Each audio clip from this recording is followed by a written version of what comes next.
இரவின் ஆழத்தில் நட்சத்திரங்கள் மினுக்கும் போது ஒரு மந்திர மாளிகை முழுவதும் ஒளிர்ந்தது. அதன் மேல் பகுதியில் சிறிய ஜன்னலுடன் கூடிய தனிமையான மாடிப்பகுதி இருந்தது. அங்கேதான் நம் சிண்ட்ரெல்லா வாழ்ந்தாள். சிறிய புல்படுக்கையில் தூங்கிக் கொண்டிருந்த அவளைச் சுற்றி சின்ன சின்ன எலிகள் அவளுக்கு தோழர்களாக இருந்தனர். ஜன்னல் ஓரம் அமர்ந்த நீலப்பறவை இனிய பாடல்களால் அவளை உறங்க வைத்தது. காலையில் சூரியனின் முதல் கதிர்கள் பிளவுகளின் வழியே புகுந்து வானவில் போல வண்ண ஒளி அவளது முகத்தை முத்தமிடும். மெதுவாக கண்கள் திறந்து சிண்ட்ரெல்லா சிரித்தபடி தனது பொம்மை முயலை அணைத்து எழுந்தாள். அவள் மனதில் எப்போதும் பிரகாசமாக இருந்தது தனது சிறுவயது நினைவுகள், பெற்றோர்களுடன் சிரித்தும் ஆடியும் கழித்த நாட்கள்.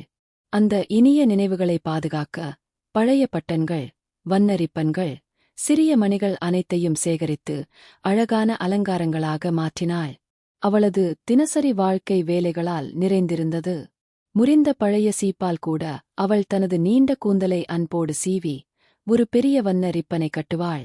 ஆற்றங்கரையில் துணி துவைக்கும் போது பளபளக்கும் சோப்பு குமிழ்கள் வானத்தில் பறந்து விளையாடின. பறவைகளுடன் பாடும் போது அவளது குரலில் ஒரு மந்திரம் போல இனிமை இருந்தது. ஆனால் அவளது அத்தையும் அக்காள்களும் அவளை மதிக்கவில்லை.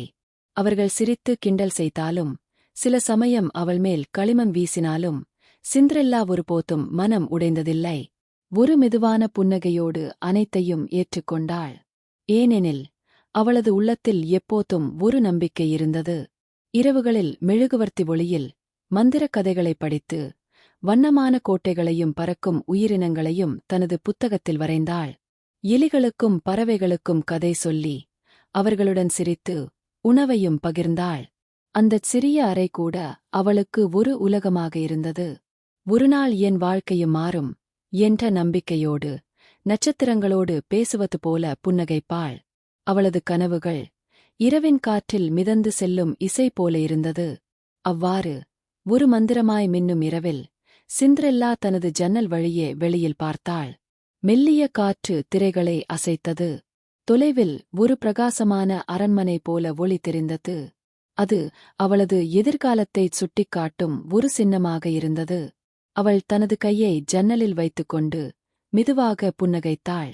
அவளது கண்களில் மின்னியது தைரியம், அன்பு, நம்பிக்கை. இதோ சிண்ட்ரெல்லாவின் கதை இங்கே ஒரு இடைவெளி எடுக்கிறது.